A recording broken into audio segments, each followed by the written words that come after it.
നമസ്കാരം. കേരളത്തിലെ നേഴ്സുമാരുടെ സമരം പൊതുസമൂഹം അവഗണിക്കുന്നത് വളരെ ഖേദകരമാണ്. വാസ്തവത്തിൽ കേരളത്തിലെ 490 ആശുപത്രികളിൽ നടന്ന സമരം ആശുപത്രി മാനേജ്മെൻറ്റുകൾ വിട്ടുവീഴ്ച ചെയ്ത് നേഴ്സുമാർക്ക് ന്യായമായ ശമ്പളം കൊടുക്കുന്നത് സമ്മതിച്ച് അവർ ശമ്പളം കൊടുത്തു തുടങ്ങിയതുകൊണ്ട് 2 ആശുപത്രികളിൽ ഒഴികെ ബാക്കി എല്ലായിടത്തും അവസാനിച്ചു കഴിഞ്ഞു. കേരളത്തിലെ 14 ജില്ലകളിലായി സ്വകാര്യ ആശുപത്രികൾ നേഴ്സുമാരുടെ സമരം കാണുകയും അതും അമേരിക്കൻ ഉടമസ്ഥാവകാശത്തിലുള്ള കമ്പനികൾ പോലും അത് ചെയ്യുകയും ചെയ്തിട്ടും വഴങ്ങാതെ നിന്നത് 3 ആശുപത്രികളായിരുന്നു. സീറോ മലബാർ സഭയുടെ നേതൃത്വത്തിലുള്ള 3 ആശുപത്രികൾ. എറണാകുളം രൂപതയുടെ കീഴിലുള്ള അങ്കമാലി ലിറ്റിൽ ഫ്ലവർ ആശുപത്രിയും തൃശ്ശൂർ രൂപതയുടെ കീഴിലുള്ള ജൂബിലി ഹോസ്പിറ്റലും CMI സഭയുടെ കീഴിലുള്ള തൃശ്ശൂരിലെ അമല ഹോസ്പിറ്റലും. എന്നാൽ അങ്കമാലി LF ഹോസ്പിറ്റൽ ഇടയ്ക്ക് വെച്ച് നേഴ്സുമാരുടെ ആവശ്യം ന്യായമാണെന്ന് മനസ്സിലാക്കി പിന്മാറി. എറണാകുളം രൂപതാ നേതൃത്വത്തിലെ വൈദികർ ശക്തമായ നിലപാടെടുത്തതോടുകൂടിയാണ് ഇങ്ങനെയൊരു തീരുമാനമുണ്ടായത്. എന്നാൽ തൃശ്ശൂർ രൂപത മെത്രാൻമാർ ആൻഡ്രൂസ് താഴത്തിൻ്റെ നേതൃത്വത്തിൽ നേഴ്സുമാരുടെ ജീവിതം പട്ടിണിയിലായാലും കുഴപ്പമില്ല, തൻ്റെ ഈഗോ വിജയിക്കണമെന്ന് പിടിവാശി തുടരുന്നതോടെ ജൂബിലി ഹോസ്പിറ്റലിലെ സമരം നീളുകയാണ്. തൃശ്ശൂർ ബിഷപ്പിനെ ഒറ്റയ്ക്കാക്കാൻ പേടിയായതുകൊണ്ട് തൃശ്ശൂരിലെ അമലയും ഈ നിയമവിരുദ്ധ നടപടിക്ക് കൂട്ടുനിൽക്കുന്നു. ഓർക്കണം, ആലുവായിലെ രാജഗിരി ആശുപത്രി CMI ഉടമസ്ഥാവകാശത്തിലുള്ളതാണ്. ഏറ്റവും അധികം ശമ്പള വർധനവ് കൊടുത്ത് ആദ്യഘട്ടത്തിൽ തന്നെ സമരം അവസാനിപ്പിച്ചത് രാജഗിരിയാണ്. ഏതാണ്ട് 10,000-ഓളം രൂപയാണ് രാജഗിരി ആശുപത്രി നേഴ്സുമാരുടെ ശമ്പളത്തിൽ പ്രതിമാസം വർധനവ് സമ്മതിച്ചതും നടപ്പിലാക്കിയതും. അതേസമയം അതേ CMI സഭയുടെ ഉടമസ്ഥാവകാശത്തിലുള്ള അമല ഹോസ്പിറ്റലിലെ ലോഹയിട്ട തമ്പുരാക്കന്മാർ തൃശ്ശൂർ മെത്രാനെ പേടിച്ച് ആ വൃത്തികേടിന് കൂട്ടുനിൽക്കുന്നു. സഭാ നേതൃത്വത്തോടെ എനിക്ക് പറയാനുള്ളത്, മെത്രാന്മാരുടെ കൈമുത്തുന്നതും അച്ഛന്മാരെ കാണുമ്പോൾ ആദരവോടെ ഞങ്ങളൊക്കെ കുനിഞ്ഞു നിൽക്കുന്നതും നിങ്ങൾ വഹിക്കുന്ന പദവിയോടുള്ള ആദരവ് കൊണ്ടാണ്. എന്നാൽ ഈ സമൂഹത്തിലെ ഏറ്റവും അടിത്തട്ടിലുള്ള പാവപ്പെട്ട നേഴ്സുമാരോട് നിങ്ങൾ ഈ ക്രൂരത കാട്ടിയാൽ നിങ്ങളെ നോക്കി ഞങ്ങൾ വിശ്വാസികൾ ലോഹയിട്ട പിശാചുകളെ എന്ന് വിളിക്കുന്ന കാലം വിദൂരമല്ല എന്ന് മറക്കരുത്. എന്തിനാണ് നിങ്ങൾക്ക് ഈഗോ? നിങ്ങളുടെ ഈഗോയും കോംപ്ലക്സും എന്തെല്ലാം കുഴപ്പങ്ങൾ സഭയ്ക്കും വിശ്വാസികൾക്കും ഉണ്ടാക്കിയിട്ടുണ്ട് എന്ന് മറക്കരുത്. ഞാൻ ഇന്നലെ പാലാ ഇടമറ്റത്ത് ഞങ്ങളുടെ ഒരു സുഹൃത്ത് സ്റ്റാൻലിയുടെ പിതാവ് ഔതച്ചേട്ടൻ്റെ സംസ്കാരത്തിൽ പങ്കെടുക്കാൻ പോയി. അപ്പോഴാണ് ഇടമറ്റത്താണല്ലോ നമ്മൾ കടുവാക്കുന്നേൽ കുറുവച്ചൻ താമസിക്കുന്നത് എന്ന് ഓർത്തതും അദ്ദേഹത്തെ കാണാൻ പോയതും. സിനിമാ കഥാപാത്രമാണ് കടുവക്കുഞ്ഞേൽ കുറുവച്ചൻ. യഥാർത്ഥ കഥാപാത്രം കുരുവിനാക്കുന്നേൽ കുറുവച്ചനാണ്. കുറുവച്ചൻ ഇന്നും പഴയ പ്രതാപത്തോടെ അവിടെ ഇരിപ്പുണ്ട്, പഴയ കഥകൾ പറയുന്നുണ്ട്. കുറുവച്ചൻ്റെ വിവാദ തുടക്കം എങ്ങനെയാണെന്ന് മറക്കരുത് സഭാ നേതാക്കൾ. ഒരു പള്ളിയിലച്ചൻ ഒരു ഓർഗന്റെ പേരിൽ നടത്തിയ അഹങ്കാരവും പിടിവാശിയുമാണ് നീണ്ട നിയമ പോരാട്ടങ്ങളിലേക്കും ചരിത്രത്തിലേക്കും നീങ്ങിയത്.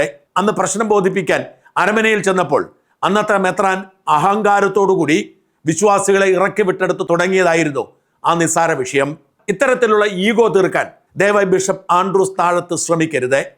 എത്ര സ്വാധീനമുണ്ടെങ്കിലും ഒരു കാര്യം മാത്രം മെത്രാൻ ചിന്തിക്കണം, അവിടെ സമരം ചെയ്യുന്ന നേഴ്സുമാരിൽ 90% സീറോ മലബാർ സഭ വിശ്വാസികളായ പെൺകുട്ടികളാണ് എന്ന കാര്യം.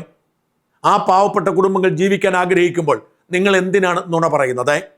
നിങ്ങൾ മന്ത്രിയുടെ ഓഫീസിലും സെക്രട്ടേറിയറ്റിലുമൊക്കെ വന്ന് പറഞ്ഞിരിക്കുന്ന മുഴുവൻ നുണകളും ഞങ്ങൾ പൊളിക്കുകയാണ്. നിങ്ങൾ പറയുന്നതൊക്കെ കള്ളമാണ്. നിങ്ങൾ വിശ്വാസികളെ ഉപയോഗിച്ചുകൊണ്ട് ഏതോ ജിഹാദികൾ സമരം നടത്തുന്നു എന്ന തരത്തിൽ വ്യാജ പ്രചരണം നടത്തി സമരത്തെ പൊളിക്കാൻ ശ്രമിക്കുകയാണ്. ഇന്നലെ ഈ നേഴ്സുമാർ ഇപ്പോഴത്തെ തൃശ്ശൂർ ലേബർ ഓഫീസർക്ക് നിങ്ങളെ പേടിയാണെന്ന് അവർ സ്വകാര്യമായി തന്നെ തുറന്ന് സമ്മതിച്ചിട്ടുണ്ട്. ഇതുവരെ ഒരു ചർച്ചയ്ക്ക് പോലും അവർ വിളിക്കാതിരുന്നത് നിങ്ങളെ പേടിച്ചിട്ടാണ്.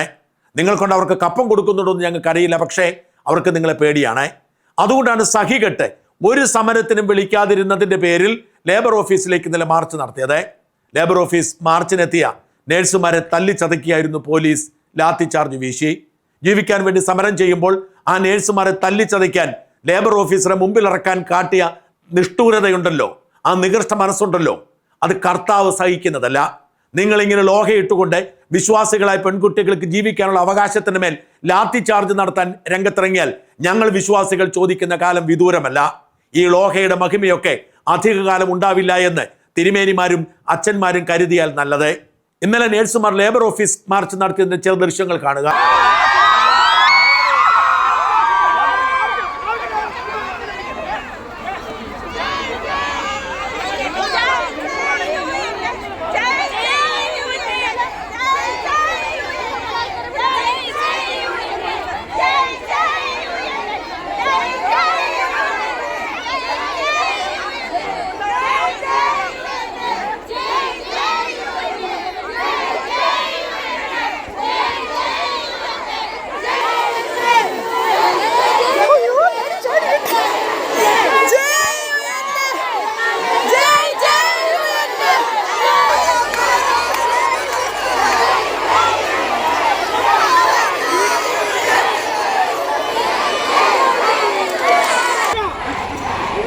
വീഡിയോ എടുക്കട്ടെ, ഞാനേ വീഡിയോ എടുക്കും.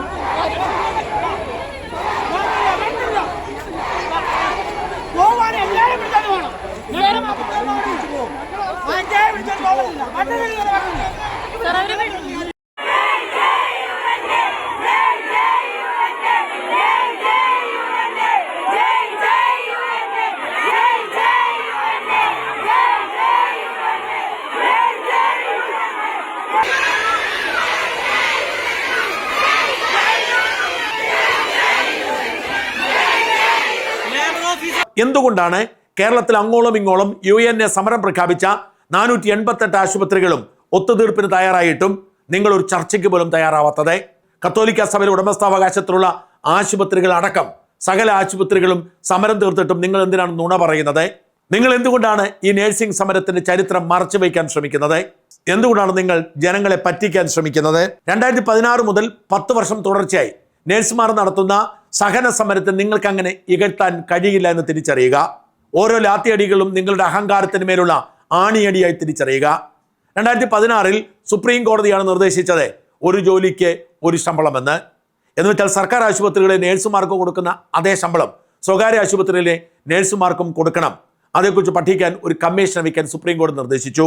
ജഗദീഷ് പ്രസാദ് കമ്മിറ്റി റിപ്പോർട്ട് സമർപ്പിച്ചു. പിറ്റേ വർഷം 200-ലധികം ബെഡുകളുള്ള ആശുപത്രികൾക്ക് അതാത് സംസ്ഥാനങ്ങളിലെ സർക്കാർ ആശുപത്രികളിലെ അതേ ശമ്പളവും 100 മുതൽ 200 വരെ ബെഡുള്ള ആശുപത്രികൾക്ക് അതിനേക്കാൾ 10% താഴെയും ബാക്കി ആശുപത്രികൾക്ക് 20,000 രൂപ മിനിമവും പ്രഖ്യാപിക്കാൻ ജഗദീഷ് പ്രസാദ് കമ്മിറ്റി റിപ്പോർട്ട് കൊടുക്കുന്നു.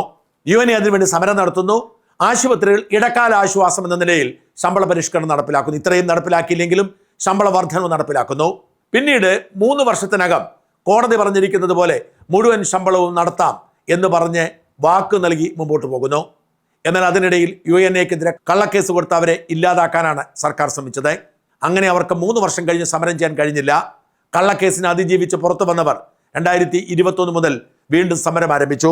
2012 ഷിബു ബേബി ജോൺ മന്ത്രിയായിരുന്നപ്പോൾ മുൻകൈയെടുത്ത് രൂപം കൊടുത്ത IRCയിൽ നിന്നും UNAയെ ഒഴിവാക്കാൻ CIT-ക്കാരെ INTC-ക്കാരെയൊക്കെ നിങ്ങൾ തിരികെ കയറ്റി. നീണ്ട ചർച്ചകൾക്കും സമരപ്രഖ്യാപനങ്ങൾക്കും ശേഷം മാനേജ്മെന്റ് ശമ്പളത്തിന് സമ്മതിക്കുന്നു. 2025 ഡിസംബർ മാസം 27-ന് പുതിയ ശമ്പള പ്രഖ്യാപനം ഉണ്ടാകും എന്ന് വാക്ക് തരുന്നു. പക്ഷെ അവസാന നിമിഷം മാനേജ്മെന്റ് പിന്മാറുന്നു. മന്ത്രി 3 മാസത്തിനകം ഉത്തരവ് പുറപ്പെടുവിക്കും എന്ന് പ്രഖ്യാപിക്കുന്നു. പക്ഷെ ഒന്നും സംഭവിച്ചില്ല. ഫെബ്രുവരി 21-ന് UNA തൃശ്ശൂരിൽ സമരപ്രഖ്യാപന കൺവെൻഷൻ നടത്തുന്നു. മാർച്ച് 4-ന് സമരം ആരംഭിക്കുന്നു. മാർച്ച് 6-ന് നേരത്തെ പറഞ്ഞത്രയും ഇല്ലെങ്കിൽ പോലും സർക്കാർ പുതിയ ശമ്പള വർധനവ് ഉത്തരവിറക്കുന്നു. അതുവരെ സർക്കാർ പറയാത്തതുകൊണ്ടാണ് ഞങ്ങൾ തരാത്തത് എന്ന് പറഞ്ഞ് മാനേജ്മെന്റുകൾ സർക്കാർ ഉത്തരവിറക്കിയിട്ടും നടപ്പിലാക്കാൻ വിസമ്മതിക്കുന്നു. UNA സമരം പ്രഖ്യാപിക്കുന്നു. തൃശ്ശൂരിലെ ദയ, elite, mother, Krishna institute of medicine തുടങ്ങിയ ആശുപത്രികൾ ആദ്യം തന്നെ ചർച്ചയ്ക്ക് വിളിക്കുന്നു. 8,000 രൂപ വീതം ശമ്പള വർധനവ് പ്രഖ്യാപിക്കുന്നു. പിന്നീടാണ് മറ്റ് ആശുപത്രികളിലേക്ക് സമരം വ്യാപിക്കുന്നതും 6,000 മുതൽ 16,000 രൂപ വരെ ഇടക്കാല ആശ്വാസ പ്രഖ്യാപനത്തോടെ മിക്കയിടങ്ങളിലും സമരം തീരുന്നതും. ഇതായിരിക്കെ വാസ്തവം എന്ന നിലയിൽ ചർച്ചയ്ക്ക് പോലും ഒരുക്കമല്ല എന്ന് ജൂബിലിയും അമലയും തീരുമാനമെടുക്കുന്നത് അഹങ്കാരത്തിന്റെ ലക്ഷണമാണ്. നഴ്സുമാരോട് നിങ്ങൾ ഇങ്ങനെ ചെയ്താൽ അവർ വെറുതെ ഇരിക്കുമെന്ന് നിങ്ങൾ കരുതരുത്. പാവപ്പെട്ട നഴ്സുമാരെ പട്ടിണിക്കിടാനുള്ള ഈ 2 ആശുപത്രി മാനേജ്മെന്റുകൾ നേതൃത്വം കൊടുക്കുന്ന തൃശ്ശൂർ രൂപതയുടെ തീരുമാനം കത്തോലിക്ക സഭയുടെ നിലപാടാണോ എന്ന് വ്യക്തമാക്കേണ്ടതുണ്ട്. നഴ്സുമാരെ സംരക്ഷിക്കാത്ത ആശുപത്രി മാനേജ്മെന്റിനെതിരെ, അതിന് കൂട്ടുനിൽക്കുന്ന സഭയ്ക്കെതിരെ വിശ്വാസികൾ രംഗത്തിറങ്ങുന്ന ദിനങ്ങൾ വിദൂരമല്ല.